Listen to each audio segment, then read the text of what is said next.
бердим. Ушундагы жазып койсоңор, иликтеп булардын баарын тең. Иликтеп мына алардын баарын тең жоопко тартуу боюнча. Ошо күнүлөр мына таш менен уруп, баягы заборлорду сындырабыз дегендер, тээп аткандардын баары тең бар да. Оперативдүү тасмалар бар, ошонун баарын колдонуп, ошол жерде жана билет саткандар да бар, мынакей. Көрдүңөрбү? Жанагы контролдо тургандар да бар. Забордон секирип аткандар да бар.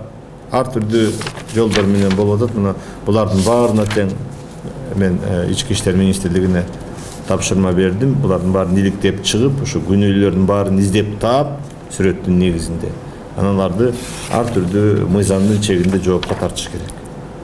Мына 15ке жакын милиция адамдары жаракат алып отурат.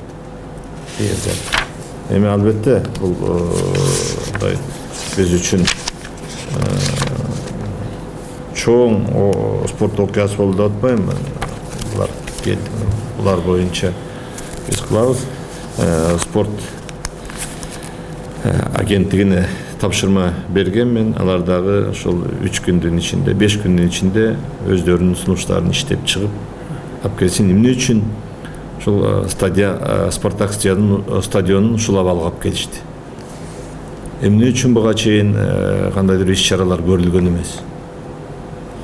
Анан акырында келип федерацияга шылтап коюш бул туура эмес. Туура эмес, анткени ал жерде администрация бар.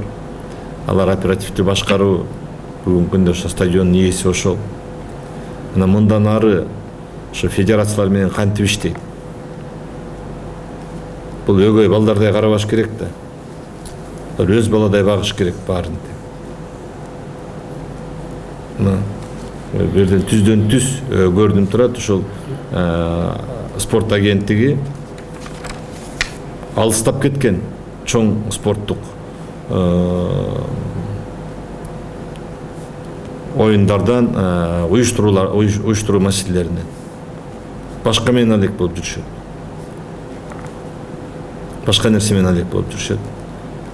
Анан баарын тең жай карагалып, ушул федерацияга күнөөлүү дегенден алыс болуш керек алар. Алардын дагы түшүндүрмө каттары, чаралары, иш-чаралары мындан ары кантип өндүрөт ошону алып чыгыш керек.